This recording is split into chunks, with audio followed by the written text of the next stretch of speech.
তিয়কৰ হাছৰা দিহিঙীয়া গাঁৱত ভয়ংকৰ দুৰ্ঘটনাত দুজন নিহত গুৰুতৰভাৱে আহত চাৰিজনৰ এজনক উন্নত চিকিৎসাৰ বাবে ডিব্ৰুগড়লৈ প্ৰেৰণ। তিয়কৰ হাছৰা দিহিঙীয়া গাঁৱত পুৱতি নিশা এক ভয়ংকৰ পথ দুৰ্ঘটনা সংঘটিত হয়।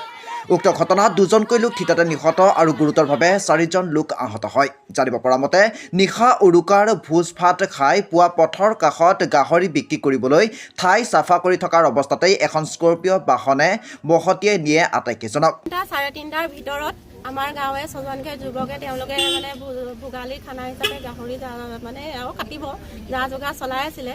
তেন্তে বিপৰীত দিশৰ পৰা মিণ্টু গগৈ ওৰফে দীপকে আহি পানি খুন্দিয়াই দিলে।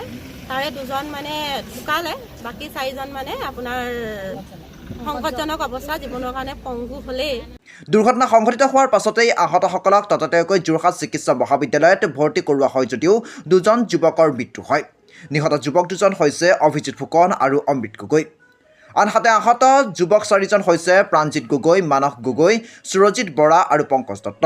দুৰ্ঘটনা সংঘটিত কৰা গাড়ীখনৰ নম্বৰ হৈছে AS03AN 9141। ইফালে গাড়ীৰ চালকজন বিজেপি নেতা মিণ্টু গগৈ সম্পত্তি পলাতক অৱস্থাত আছে বুলি জানিব পৰা গৈছে। ঘটনাস্থলীত আৰক্ষী উপস্থিত হৈ ইতিমধ্যে তদন্ত অব্যাহত ৰাখিছে। ৰাইজৰ দাবী, গাড়ী চালক দীপক গগৈক তাৎক্ষণিকভাৱে গ্ৰেপ্তাৰ কৰিব লাগে, অন্যথা মৃতদেহ একে গাঁৱৰেই যুৱক তথা গাড়ী চালক দীপক গগৈ ওৰফে মিণ্টু গগৈ ঘৰৰ চোতালত চমজাই দিয়াৰ হুংকাৰ দিছে।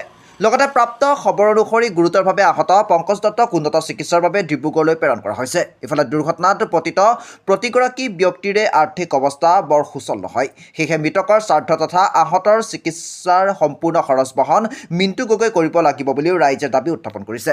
নিউজ ৰিপৰ্ট, খবৰ 24x7। আৰু তেওঁলোকক মানে সম্পূৰ্ণ চিকিৎসা খৰচ বহন কৰিব লাগিব। আৰু অমিত গগৈ আৰ্থিকভাৱে একেবাৰে সবল, গতিকে তেওঁলোকে মানে ক্ষতিপূৰণ দিব লাগিব। মিণ্টু গগৈ এজনক নিয়ে তেওঁ দায়িত্ব সামৰি পানি তেওঁ বোলে পলাই দিলে বুলি কৈছে। গতিকে তেওঁক আৰক্ষীয়ে আমাক ধৰি আনি দিয়ক। আৰক্ষী আহিছিলে আৰু আমি কোৱা মতে আৰক্ষীয়ে সুধিছে, মানে আমাৰ ওচৰ চুবুৰীয়া যিবিলাক মানে গোট খাইছিলে তেওঁলোকক প্ৰশ্ন কৰিছে যে গাড়ীখনে খুন্দিয়ালে নে গাড়ীখনক ইহঁতি খুন্দিয়াইছে, গাড়ীখনে খুন্দিয়ালে নে ইহঁতি গাড়ীখনক খুন্দিয়াইছে বুলি তেওঁলোকে প্ৰশ্ন কৰিছে। যিহেতু আপোনালোকে দেখিছে সম্পূৰ্ণ বিপৰীত দিশৰ ৰং চাইডৰ পৰা আহি মানুহকেইজনক মহতিয়াই দিছে। এজনো মানুহ পকা ৰাস্তাত ছিটিকি পোৱা নাই আৰু তেওঁলোকে দুজন মানুহ সম্পূৰ্ণ মাৰিলে আৰু বাকী চাৰিজনক জীৱনৰ কাৰণে পংগু কৰি দিলে। কাৰণ চবৰে এখন সংসাৰ আছে, ঘৰ আছে, একমাত্ৰ উপাৰ্জনৰ পথ সকলো মানে ধ্বংস কৰি পেলালে। মুঠতে আমাক ন্যায় লাগে আৰু মিণ্টু গগৈক আমাক মানে ৰাইজৰ হাতত গতাই দিব লাগে আৰক্ষী।